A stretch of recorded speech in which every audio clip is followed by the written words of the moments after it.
Good afternoon, everyone. Welcome. Welcome to the Modern Mom Speaker Series, sponsored by our friends Johnson & Johnson. We have an inspiring panel of Wonder Woman. We have musicians, business executives, entrepreneurs, and they are all here today to teach us how they balance work, life, and motherhood in the modern world. So we're going to start with our moderator, Monica Turner. Monica leads P&G sales in North America, which represents the largest region globally for P&G. Monica has been married for 24 years and has a son who is a senior at Miami University. It's our pleasure to introduce Senior Vice President, North America, and your moderator. Please again welcome Monica Turner.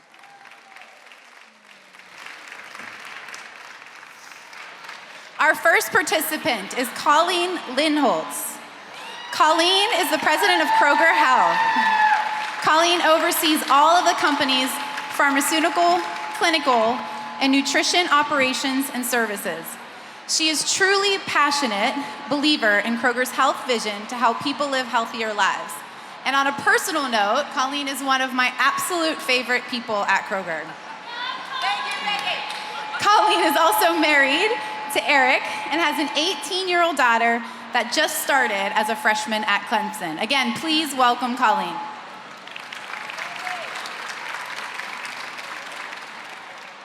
Our next participant is Jewel. Jewel has been named as one of the best singer-songwriters in history. She is a New York Times best-selling author who has sold 30 million records and has been nominated for 4 Grammys. Jewel also left home at 15 and was homeless soon after. She suffered from panic attacks and health issues, and at that point she began to create a set of mindfulness tools that have been proven to rewire your brain and heal anxiety, and she now shares those tools with her 7-year-old son. In addition to that, she co-founded this amazing festival. So please again welcome Jewel.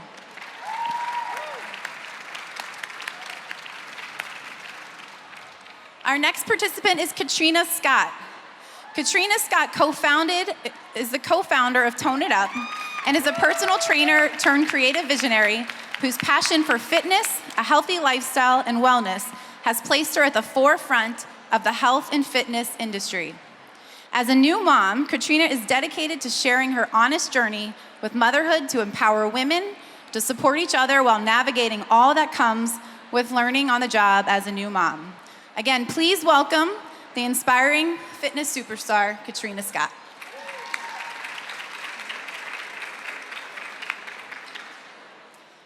Our next participant is Shanisha Boswell. She is the founder of Black Mom's Blog, where she dishes on parenting, culture, and lifestyle from a Black mom's point of view. Shanisha's daughter is 7 years old and has actually recently had a birthday, and she is in the audience somewhere. Why don't you raise your hand and say hi? Again, please welcome Shanisha. And our last participant is Amy Rossoff Davis. Amy is a celebrity trainer and health and wellness coach. After working as a film and television actress, Amy decided to explore her passion for fitness. Expanding her experience beyond training to include nutrition, life coaching, and personal chef services, Amy has become a sought-after trainer for A-list celebrities, such as Selena Gomez, Kristen Bell, Emma Roberts, Felicity Jones, Sophia Richie, and a lot more. And on top of that, she does this with a 2-year-old. So again, this is an amazing group of women. So if we can again have a round of applause for these Wonder Women. Thank you, Becky. Hello, everybody. How's it going out there? Excellent. Well, let's kick it off. As you see, we have some very, very vibrant women on stage. They've also promised, and we've promised each one of you to be very truthful, transparent, so that you can learn what we're doing in order to help our busy lives. So let's kick it off. You know, we always talk about we wear multiple hats. It seems like time today is so fleeting because there's so much to do. As I think about multiple hats, I tend to think that I could do 5 things well, 5 roles.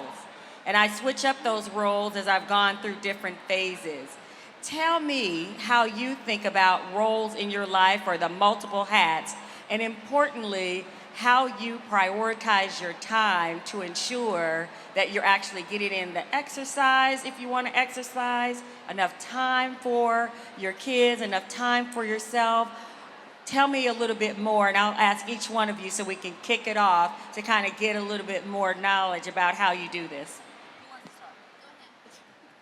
Okay, well, I mean, there's never enough time. I mean, that's all there is to it. But, you know, I try to prioritize my time, put boundaries up. I know that exercise is very important to me. I don't get enough of it in, but I do try to prioritize exercise and healthy eating. I don't do that all the time, but I try to prioritize. And then time with my child. I'm lucky to have my 18-year-old beautiful daughter, Madeline, in the audience with me today. She flew home from Clemson to be with me this weekend, so I love it. Hi. I love it. But, you know, I think it's the simple things in life. Maddie and I would take long walks when we were together in Nashville. We would do things that really, it doesn't seem like it's a lot, but just to take our long walks at night and sort of talk about life and like what's going on in life was pretty special to us. So I think putting boundaries up is really important because we are open 364 days a year at Kroger.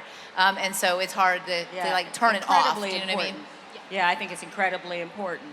For me, I feel like giving myself permission to realize you can't do it all and not everything is going to get done well. Knowing there's kind of a season, you know, sometimes my child really needs me more, and so I'm a lot more available, and I really simplify everything else. Other times he's kind of flying well, and I can focus on something else. I think for me it was really realizing what I call internal sense of permission. I always thought I had to be one thing and do it really well. Like if it was a rainbow, I had to be yellow, and I thought I'd be yellow all the time. And for me, learning that I could be the full spectrum, you know, I could be really silly, and I could also be spiritual. I could also be very serious and also have a really dark sense of humor. Really being able to explore my full sense of my personality and seeing what that's done for my son and allowing him to feel like he gets to be all of who he is, because we are complex and diverse, and it does change. And to be able to give our heart to that felt really good, for sure. I love it. I love it. I feel like I'm still learning that. So Bella's turning 1, which, Remy, where are you? She was like, do not cry. I said go ahead and cry. I don't know why I'm having a hard time coming up on this. But I'm in the season myself of trying to figure out what that looks like. And I'm doing too much, trying too hard to be a mom, and I'm trying too hard at work, and I'm trying too hard in areas of my life, and it's not serving me well. And so that's my goal over the next couple months, is to take a step back, trust the people around me. And something that I've learned that is number one is my mental health, and Karina has been my number one advocate for it. Raise your hand, girl. Hi. Yay! Oh, having those people in your life that can do that is so incredibly important. So she's taught me that mental health is number one, and so I even started seeing a therapist because I was like, you know what? I'm not doing this well enough myself, and I need feedback, and I need to know how to create balance and be able to be the best that I can be and be gentle on myself. And so I'm up here, but it's all new to me, and I'm learning all of it. So I'm in that storm right now. You know, it's interesting because you talked to Jewel, and many of us have seen it, which is you really don't know until that phase happens who you're going to be when you get there. And giving yourself that permission, as you said, to learn who you want to be, and then giving yourself permission to actually make sure that you're getting help and support. It's been very much a part of the journey, so that's very good to hear. And I think making decisions together is really important. And it depends on where you are in life, obviously. With a 1-year-old, right, you're not making decisions together, but with our family, we made decisions together at critical times in life, and I think that makes it us very well-rounded, and then the decisions we make, we stick with it. So I did not live with Maddie and Eric for 3.5 years, but the decision was made together to do it. And so when you make the decisions together, then you make the most of the time when you are together, like it's special. Excellent. Shanicia. So I'm sitting up here shaking my head like, yeah, and I forget I have to actually answer the question. What is balance? I don't even think, and I feel like we have this conversation all the time. It's just not a real thing. But I think for me, when I think about prioritizing my life and my family and my daughter and my work, it's really about making everything a part of your lifestyle so it just becomes everyday habit. So I always think small things like, instead of taking the elevator, I'm going to take the stairs today. What are we going to have for dinner? And asking my daughter. And, so just finding these little ways, these little tweaks, because I think it's such a learning process. We never really figure it out. And if you ask any mother, any woman, any man this question, because men, you got to find balance too, it's going to change every single week, every year, it's just always constantly ever changing. And so I don't like to think about the idea of balance. I don't have any balance at all. She's not in school today because we're here. It's just constantly, it's a learning life, so. Love it. Well, my answer is kind of a combination of everyone's answer. I was there a year ago, Katrina, and I was really in my head about wanting to continue my work and further my career. And every time I was working and with a client, I wished I was with my baby. And then when I was with my baby, I was like, I should have been doing this or on social media. And it's as much as I can be present is what I'm working on right now. And I'm going to say, okay, I know I have this long to be doing this, and I'm just going to try to enjoy and be with whatever I'm doing right now and be kind to myself and forgive myself for trying to do X amount of things. Like Jules said, you're never going to get it all done. And there's always going to be emails, and there's always going to be housework and stuff to do. And life is about growth. So you're going to grow and you're going to change and you're going to figure out, oh, that's actually not as hard as I thought it was to fit in, or this is easy if I can, multitask this. But, kind of giving yourself that permission to be human. And for me, to be able to, even if it's 5 minutes to meditate, or if I have 10 minutes to work out. I used to think I needed an hour to do every, self-care thing, or I had to take a bath every night, or this, or, giving myself permission to fit in what I can. I know that if my cup is full, I'm going to be a better mom, a better wife, a better friend, a better trainer. And, I use my tribe, my friends, and my family, and my community, and, I just try to take care of myself with the little things of, again, meditation, a bath, eating well, hydrating, taking care of myself. Yeah. And what you're saying, something I really started working on this year was I really realized I pitted the things I love against each other. So I have my child that I love, I have my work that I love. I can name many more things, I promise. And I realized I was pitting them against each other. So if I wasn't with my child, I was taking something away from him because I was with my work. And I was in my work, I was taking something away from my child. And I really, this year, going back into my career, I'm about to launch a record, I was like, it's the same. It's love. Woo-hoo. It all comes from love. So when I'm with my child, it's love. And when I'm with my music, it's love. And when I'm with here, it's love. And that really helped me with being able to not feel like I'm at war with myself, and the things I love the most are at war with each other. And I know it's a mental adjustment, but it's made a huge psychological impact.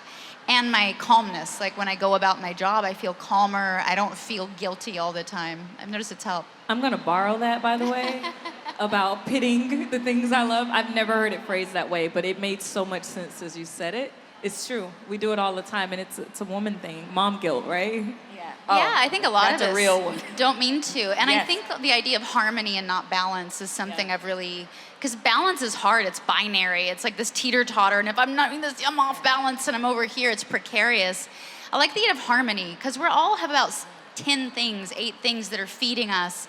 And it's living and it's dynamic. And as one thing wanes, you have all these other things, a robust part of your ecosystem that's holding everything up.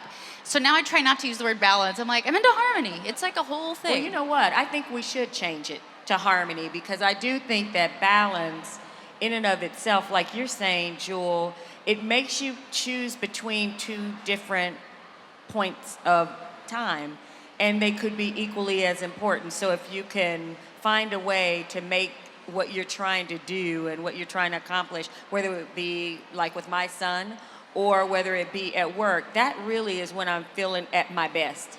When I think he's happy and then they're happy. So that's good. I love it.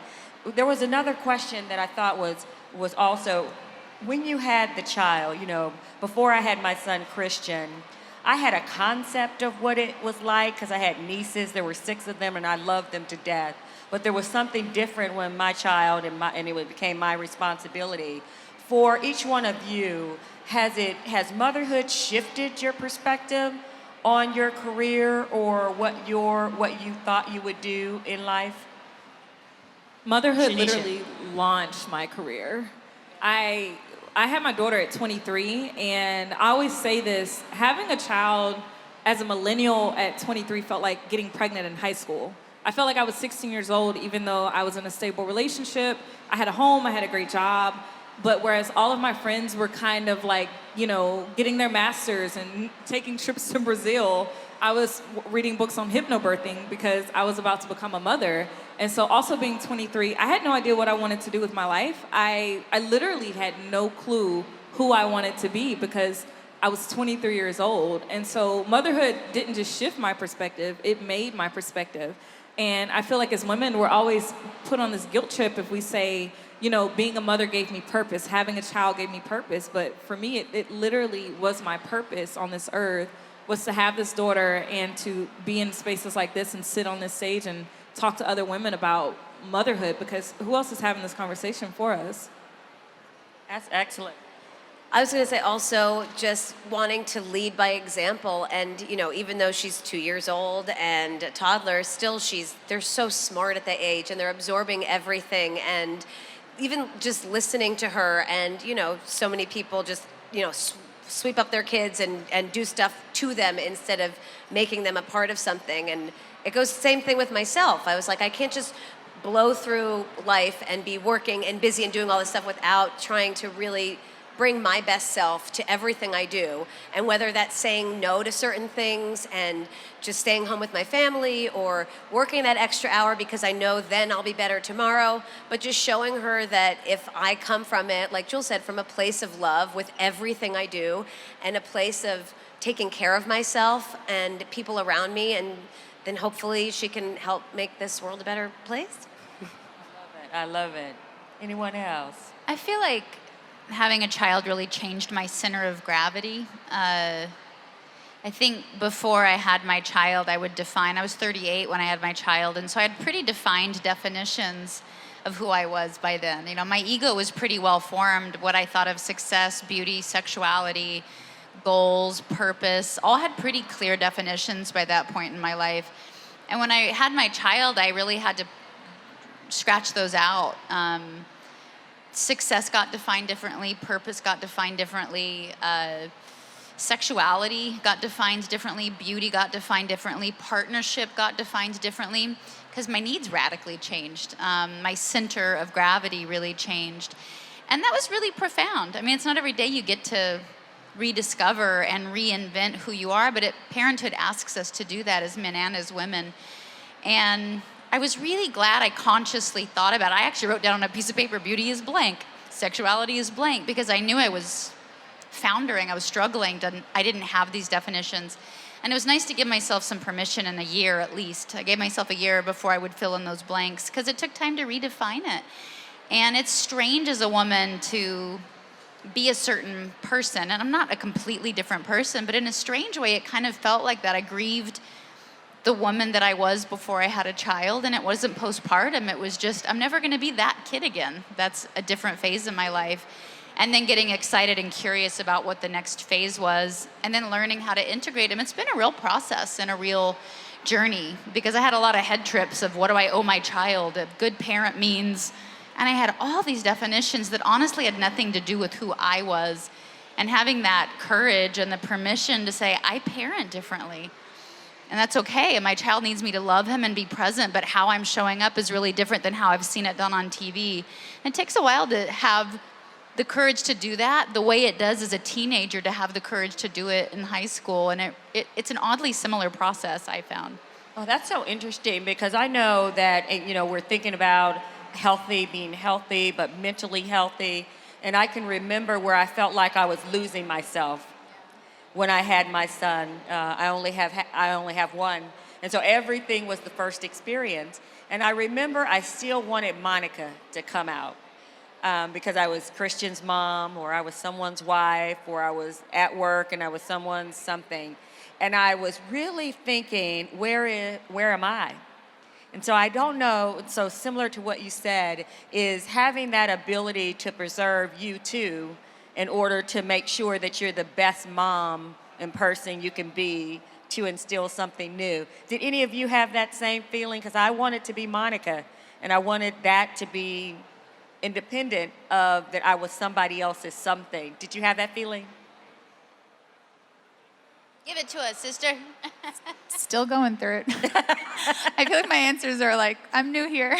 Well, I no, I mean, because you're at that stage, I looked directly, because Yeah, I remember that stage, and it was I didn't know whether to feel like I needed help on it or not, but I knew that I needed to make sure that I preserved me to be the best mom I could be. I think for the last year, when friends call, they're like, how are you? I'm like, I'm fine.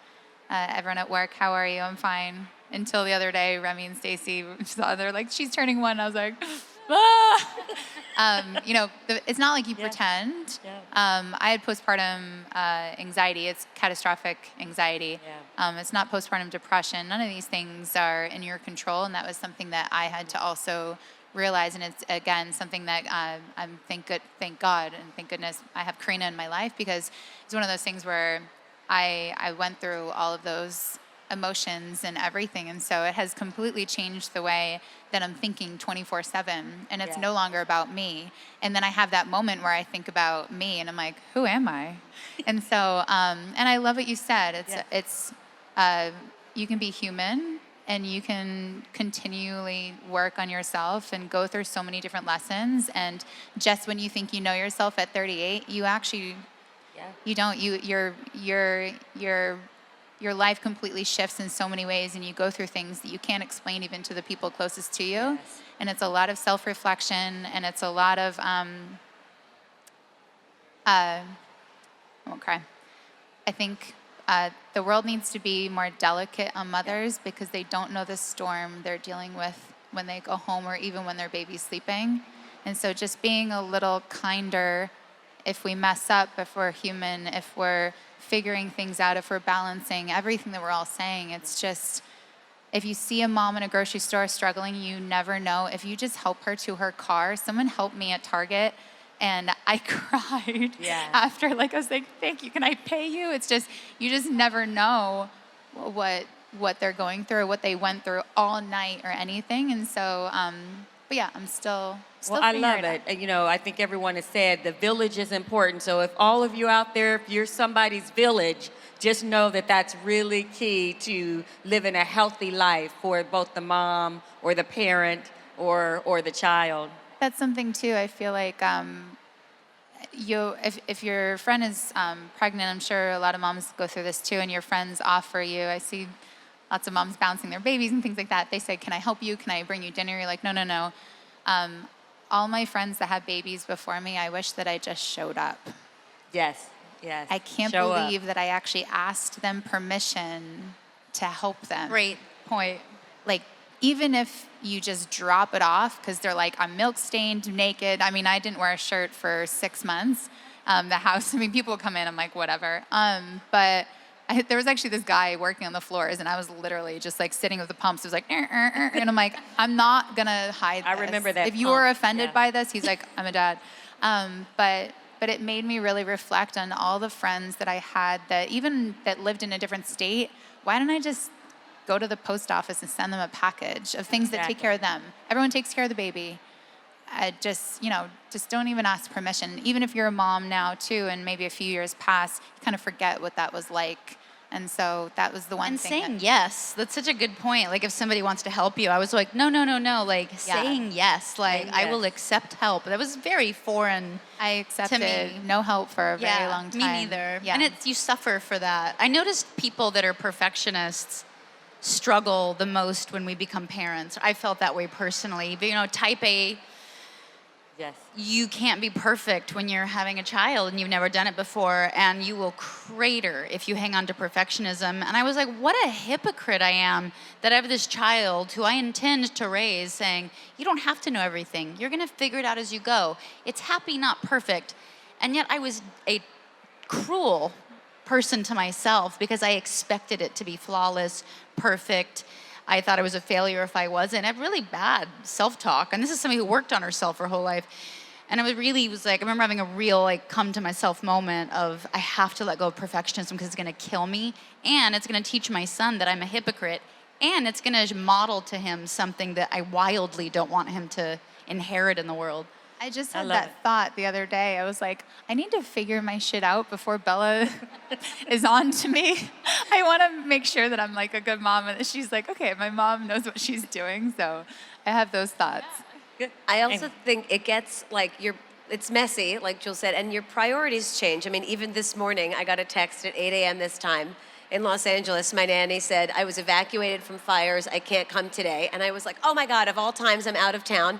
But we figured it out. My husband brought her to work. My mother-in-law stepped in. And it gets really simple. All these other things are important, but it floats away because your family, your community, like that's all that matters. It's like I can have 1,000 things on my plate and want to clean up before a friend comes over. And then I'm like, who cares? It doesn't matter. Who cares? Let me read my daughter a book instead that's going to go so much further for my heart and hers than stacking those books perfectly so it looks like I have no mess in my house. And each one of you are talking about values, right? And how do you make sure that you're either role modeling them so that they can grow up to say, oh, I saw that demonstrated.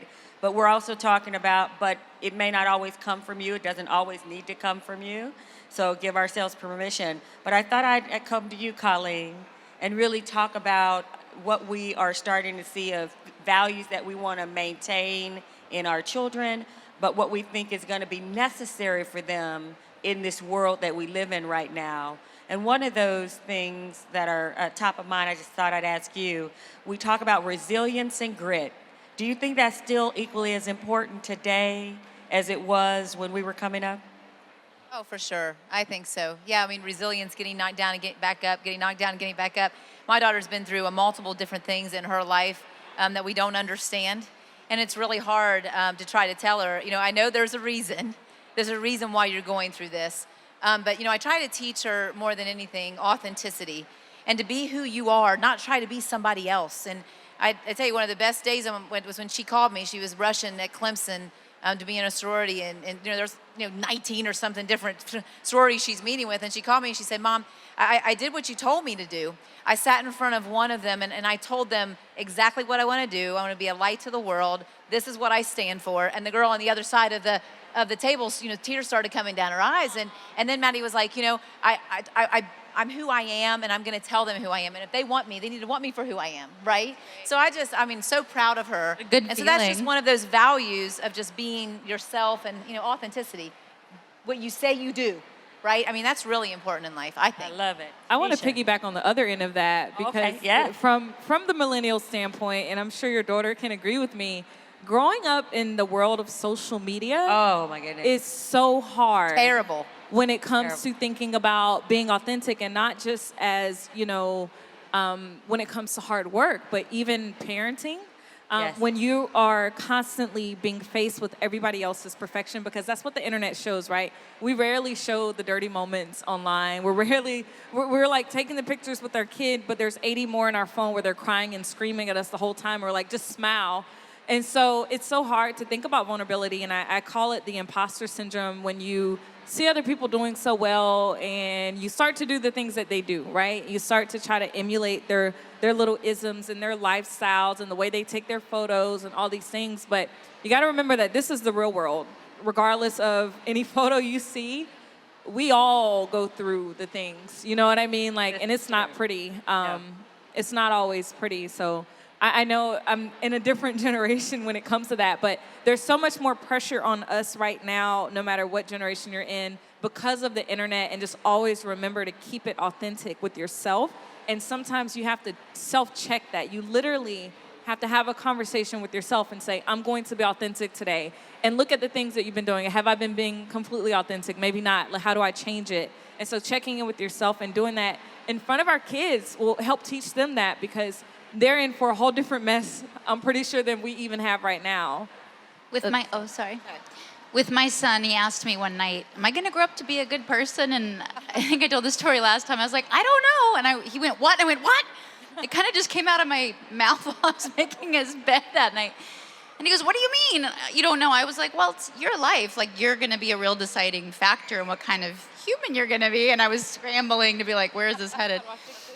But he says, well, how will I grow up to be a good person? And I was like, this isn't the conversation I thought I'd be having. But I said, how do you not get lost in the forest? And he said, a compass. And I said, how do you not get lost in the forest of life? He didn't know. And I said, your values. It's something I really came to realize myself when I was raised in Alaska. I was looking at trees and their root systems, and I realized my values are my root system. They're what keep you planted. And so I started to identify my values when I was probably 12, and I used it as a roadmap because I was raised very poorly. I was on my own. I was singing in bars. I was unsupervised, and I knew I was really in for trouble if I didn't try and figure something out. And so I really found my values comforting because every night when I fell asleep, I would just use that as a roadmap. Was I kind today? Was I courageous today? Was I authentic today? Was I curious today? And there was times where I had conversations where I wasn't being authentic. And so I would notice that at night and I would make another effort the next day. And so I luckily had an answer for my son that it was your values. And if you do live your values every day, you're going to be the person you want. And so he came up with his first 5 values that night. And when I drop him off at school, I'll say, what value do you want to work on? And he'll say kindness. And so it's like a treasure hunt. You know, I'll drop him off at school, be like, you're in a treasure hunt. You're going to find the moment to be kind, maybe a couple, but you'll notice it when you see it. And I've noticed that's really helped. And I hope, you know, because my son's 8, I hope it is an antidote that can help sort of neutralize the very extrinsic society that we have, because we have to know our life starts inside, and I really believe our outer world is a reflection of our inner world. If our outer world is chaos, it usually means my inner world is chaos, and I don't have good boundaries because of it. So I want my son to know, and it's kind of a good learning opportunity. We are so outwardly distracted. We have to give our kids skills to live and know they're empowered from the inside, and that's what truth is. Oh, I love it. I love it. Piggybacking on sorry, that was loud. And your comment as well, with social media and the state of the world now, is just connecting to other people. And whether that means, you know, in the evening, my husband and I put our phones in the other room and we have, you know, date night, or as they get older, making sure that they're connecting with both friends, family, people at school, and not just sitting there scrolling on their phone, because it's a dangerous and scary world that has turned into that. I mean, anywhere you are, people are crossing the street, not even looking where they're going. And I've done that and almost gotten hit by a car. And I was like, what are you doing? You know, so really trying to be present and connect with everyone and is really important. I love it. You know, we also talked a lot about, I love the connectedness because what you said, Shanicia, is so true. Not only is there a lot of things that happen that don't reflect the way you want your child to be experiencing things on the internet and social media, but people hide behind it. So I love that imposter syndrome. So what are you teaching your daughter these days? Because, you know, you growing up in that world, I raised a son in that world where it was so different for what I had and what I experienced. How are you thinking about that for your daughter? My daughter hates the internet. And I say this laughing now, but it's really one of the things that I really struggle with as a parent, because I run an online platform. I'm always online. And nowadays, I don't have to be tethered to a computer to do that. I can do it on my phone. And so my daughter, sometimes she gives me a reality check, right? We'll be somewhere, and she's like, Mommy, get off of your phone. I'm like, okay, all right, I'll do that. But I think that ultimately, I like for her to see what I do. And she doesn't always enjoy it. She's kind of over there now sleeping, I think. I'm not sure. But I try to really expose her to parts of my life. And one thing I always tell her, I'm like, when you get older, you'll understand me better. Because right now, for her, as a child, she just says, I want Mommy 24/7. And she has me a lot. I stay home with her.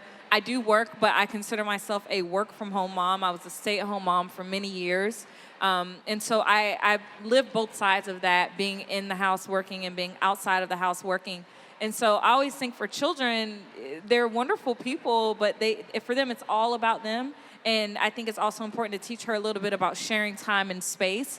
And so one thing that we do together a lot, if I do something with her that's for her, I'll say, hey, now it's time that you share space with Mommy. And it goes back to what Jewel was saying about not pitting things that you love against each other, but finding a way to find that balance and harmony so that they work together. Excellent, excellent. So let's shift gears just a tad. So we're at this forum and it's all about healthy living, healthy eating.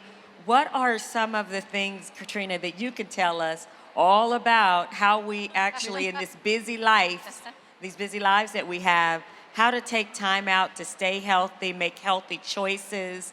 How can you help us out? You know what's so weird is that when you were asking this, I thought you were going to ask like my favorite indulgences. I don't know why. I was like, Oh, well, let's go there pizza. first, and then is that part then of it healthy? shifted. Yeah. Eating healthy and working out.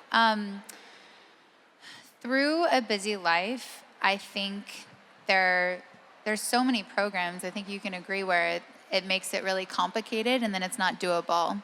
And you might check out a program that says, okay, you're only going to eat these things and you're not going to drink these things and you're not going to enjoy anything that you want.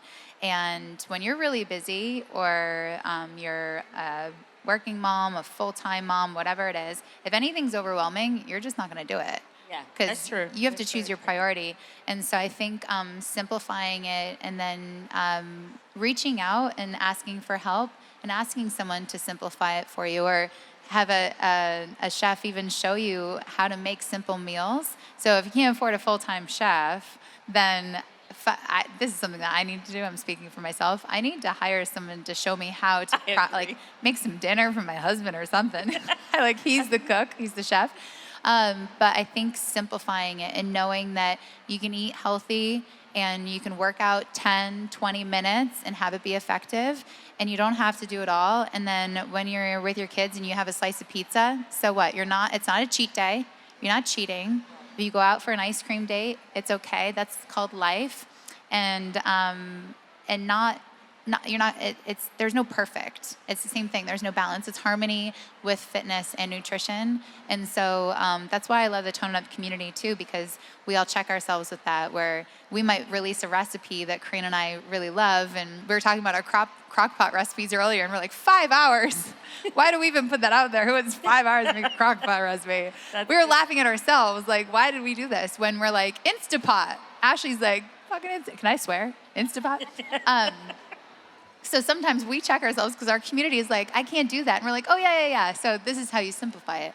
So I think just, again, we're all human, and making it simple and eating your pizza too, because it's okay. Okay, well, what's the tip on the road? So you're on the road, you're traveling. When you're in your spot where everything's available to you to simplify, but you're on the road, if you're not in your current comfortable space. So from the tribe, we're all now a tribe. What are some of the tips from a healthy standpoint for those of you who have to travel a lot, who actually aren't always where you need to be, where everything's structured for you? Any other tips for moms? My life has been traveling. That's all I do. And for me, just coming up with kind of to piggyback on what you said, picking a few simple things. Focusing on sleep was one of the most profound things I did for my health. I grew up eating healthy. I learned to look at food as medicine from a young age, but sleep was a game changer for me.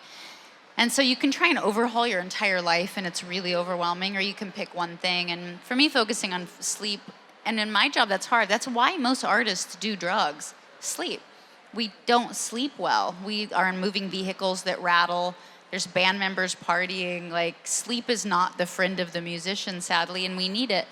And I think that's why almost every musician honestly gets started on drugs, is to help them start sleeping. So that was a real big area for me to focus on and to really discipline. And then from there, that was ahead of exercise for me, because it was just affecting my mental health so much. And then the rest is just creating some structure and a structureless thing. I grew up with my son on tour. Yeah. So creating the same bedtime every night despite the time zone, just creating some food consistencies, bedtime consistencies, routines was really helpful. You just figure out to make the routine come with you to a degree. And then embrace what the road is. What's great about it is you see new things every day and then take advantage of it. Love it. I feel like the word that's kind of missing here is preparation. You know, all the women that are on the stage, we all own our own businesses, right? In some shape or form, we work for ourselves. And this didn't happen by accident. It might have gotten started by accident, but to get to the point where we're all kind of thriving in our work, we had to prepare. And so I would like to even, piggyback on some of that with going out and traveling, especially when you have children or even when you don't have your children with you. If you have certain habits that you want to upkeep, you have to prepare for them, and consciously make choices to say, I'm either going to A, bring somebody with me that's going to make those foods. I'm going to B, look for all the healthy areas and where I'm going, because a lot of times when we do these type of tours, we're kind of staying in the city, most places, and if you just do a quick Google search about where can I eat healthy food, you're going to find it, but you have to literally prepare for certain things. And I'm not vegan or vegetarian, but I know I have a lot of vegan friends, and they tell me all the time, like, when I travel, one of the biggest things I have to make sure of is to make sure that I'm staying in a place where there's good food, there's healthy food, where I'm going to be, so that I'm not stuck next to a McDonald's or a Burger King all day long. And so I know even at this festival, there's lots of places here. I look at right across there, Annie's. I have a daughter. We love Annie's. You know what I mean? It's mac and cheese, but it's healthy. It's healthy food. So a lot of this takes preparation across the board with business, with food, with family. And it's harmony. It's not always balanced, but it does take a conscious choice to actually prepare for what it is that you need to do. When we got into town, we drove past a Kroger, and we all started screaming in the cab. We're like, Kroger, because they're toning up protein and products are launching in Kroger. Yeah. And you kind of forget, wherever you travel, there's probably a grocery store, right? Like, we kind of get overwhelmed. We're like, oh my God, I'm traveling. I have to eat unhealthy. But really, like, you can run in and get something that you can prepare. And then last night we ordered room service and we were able to eat healthy. But I'd love to hear some of your tips too, because Yeah, I travel a lot for work, and I toured with Selena Gomez, and we went all over the world, and a few things were really important. One was sleep, like Jewel said, and it is really hard to sleep on the road. I mean, we would leave after the show, bus through the night, get to the hotel at 4 a.m., check in, or if we were in Asia, it was flights every day. And one thing that was really important also is hydration, especially for us with all of the flying. And even here, I mean, since I've gotten here, I've drank so much water, and I'm here with Halo, one of my sponsors, and staying hydrated for me, it like keeps me, I mean, I'm sluggish if I'm not hydrated, I'm not my best. And then, like Katrina said, fitting in what I can. I kept having these high hopes on the road. I was like, okay, every day we're gonna do this workout and this.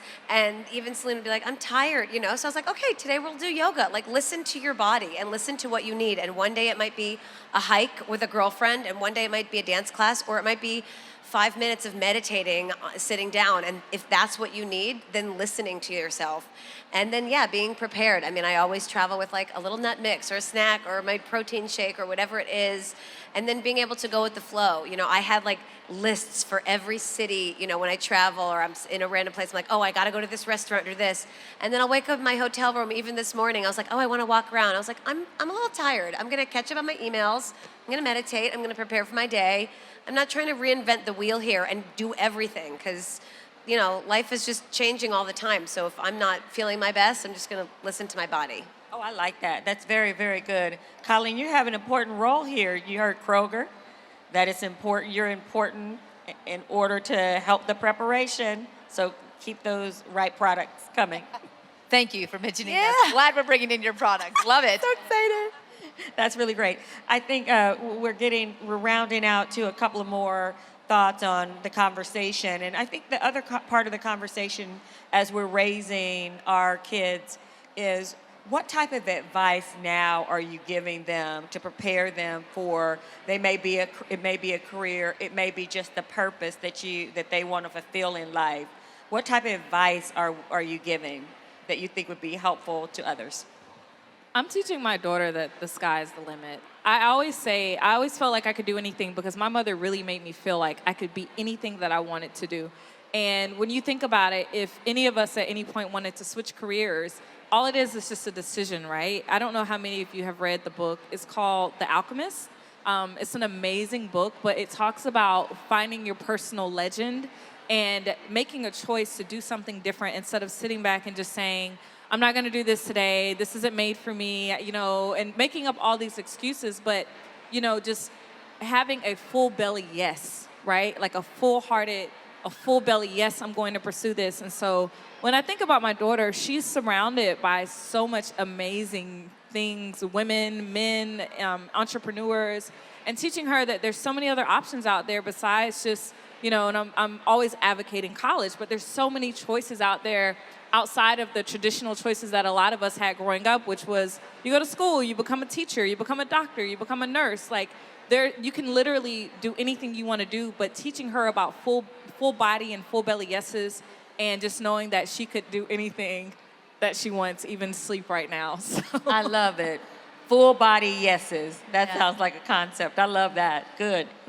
Next. With my son, as I've really looked at what kind of future we think my son's age will be inheriting, they're calling it the gig economy, where they believe at least 70% of the population will be putting their own work together, like as independent contractors. And if you think about it, the jobs that are around that are exciting and new and innovative, let's say Instagram, the woman who runs that didn't go to school to learn how to run a social media company. So you're looking at a core set of skills that children are going to need to be creative, lean into the unknown, problem solve, entrepreneurial. And then you look at how kids are being educated right now, and there actually is a real major problem with the way our kids' minds are wiring when they're on screens all the time from a young age. So one of the things I let my son do, which sounds weird, is be bored. Give him time to play. And the second he comes up to me and he's like, I'm bored, I'm like, that means you're on the edge of a cool discovery. Like, stick with it, like a few more minutes. And that is a really good way. You're gonna find something really interesting Agreed. to do. And so I think that's really important, is I feel like we have this pressure as moms to enrich our children's lives, and we're doing our children a disservice if they're not learning sign language in utero, and they're not signed up for hockey and sports and Chinese by 4. There's a lot of pressure, and that really is the trend, but there's a lot of scientific backing to say doing less is actually doing more. Our kids create neural pathways by the age of 3 that they'll really never create again. And allowing their brains to develop through curiosity, through open play, through imaginative play, without other devices doing it for them, is actually doing more than over-scheduling them. And so with my son, I actually really simplify, because we're in a world of high distraction.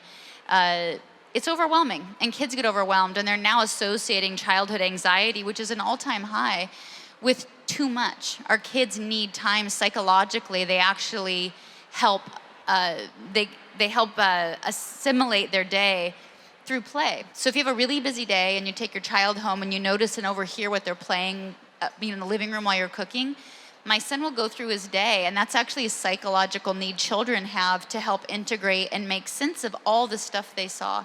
And when they're overscheduled, they don't have the chance to do that. I agree with that. And so it's very important absolutely. to keep simple, and Yes. give our children a space that isn't complicated, that isn't overwhelming. Don't leave the news on. Don't let them hear about world disasters. They don't need to be citizens of the world yet. They need to know that they need to have a homeostatic sense of what calm, balanced, open can feel like.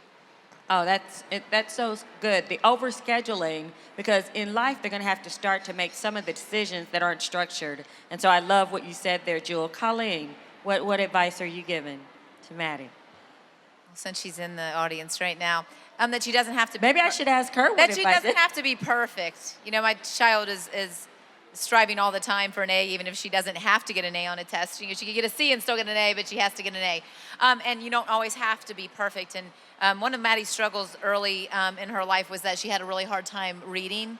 And I think sometimes as moms too, like knowing when we know our child needs help, even though other people are telling us, oh, she'll just be okay, is like really, really important. So the decisions that she is making, things like that. And then around passion, like, what fuels you? What makes you want to get up in the morning? What doesn't seem like I really believe what I'm doing. I know what my purpose is in life, and it doesn't feel like work when I come to work.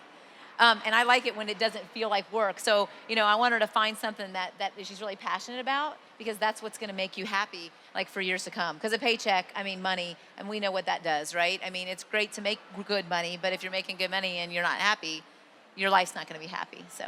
Oh, that's interesting. That's exactly what I tell my son today too. Do something you're passionate about and do it the way you love it, and so that you have that opportunity to do that. So tell us, Amy, how are you thinking about it? Same thing. Do what lights you up. I've changed careers in my life. I went to school to be an actor, and I did a lot of television and film, and I still do a lot of commercials and voiceover work. But something about it wasn't lining up for me. I felt competitive. I didn't feel like my best self. It's a really hard job also. And I found something else I love that lights me up. That there's a quote from one of my favorite books, Jen Sincero's You're a Badass, where she says, do something that lights you up, where you shoot sunbeams out of your eyes. You're so excited to shout it to the world. And the thing is, at the end of the day, we're literally on a floating ball. Our lives are these like little moments in time, really. And so why not do what fuels you, what makes you feel good, what makes you want to shout it from the rooftop, no matter what that is. And like Jewel, it's the same thing with my child. I'm really into independent play and just letting her do her thing. And that, I hope, then leads her to do what she wants to do in life. And it's amazing. It's so much more fun watching her create her little world than trying to force her into overscheduling or doing X amount of even play dates or activities. When she was little, I used to be like, oh, play date to play date. And she was an infant, and I was like, this is too much on me and too much on her. And I love just watching her. I mean, I'll be in the kitchen, and I'll hear her in her kitchen. I'm like, oh, what are you making? And she's just like in her world, and it's amazing. And, anyone can be anything if you let them, Oh, what's your dream, Colleen? What's your Sorry, dream? I had a coughing fit, so I ran off the stage. I do have good news, though. If any of you That's can good. sneak back there, they have pizza. And I was like, should I grab a slice? That's funny. So I hope that I can be half the mom my mom was and still is. And I think it's very consistent hearing a lot of the stories where someone in our life told us, whether it was our mom or someone else, what's your passion and go there. And I never felt forced to do anything, and I never ever did anything for money. If it doesn't sit right, then it's, then you can shift and you can do something different, or you can still have your integrity and share that. And so my mom, she's our number one fan along with Beth over here. And so she's always cheering on Tone It Up for me and Karina. And she's like, with every part of your career, there's evolution and you discover new things and new passions and everything, and just keep going there. And so if and when Bella can understand what I'm saying to her, I hope that she does exactly that, and then nothing that feels inauthentic to her, and letting her play. I love that, taking the technology away and then seeing where their imagination goes and let them get bored and do that. So I hope that. My mom always let me imagine and play, and I feel like I'm still playing. I have to pinch myself every time that Karina and I will go anywhere. I mean, we can't believe that we get to do this for our job, and we have this incredible Tone It Up community. And again, this is what we get to do for work. It's pretty cool. And then last weekend, some girl just came up to me and she was crying, and she's like, thank you so much for creating Tone It Up, this place where we can talk about health, fitness, mental health, and be ourselves. And then I start crying. I was like, wow. And sometimes it just takes one person to be like, what you did was cool. And then I immediately go thinking about my parents that said, do something that you feel good about, and other people will feel good about it too. So again, I'm new, so hopefully Bella will, every day I tell her that she's smart, beautiful, kind, and then I add a few other things on there. So I love it. I love it. Well, thank you all for participating with us. I will tell you, this tribe of modern moms is really, really making a difference, raising beautiful beings to actually make sure they're living in their purpose and living their best, passionate lives. So thank you all for participating. Thank you. And thank you all for being in the audience.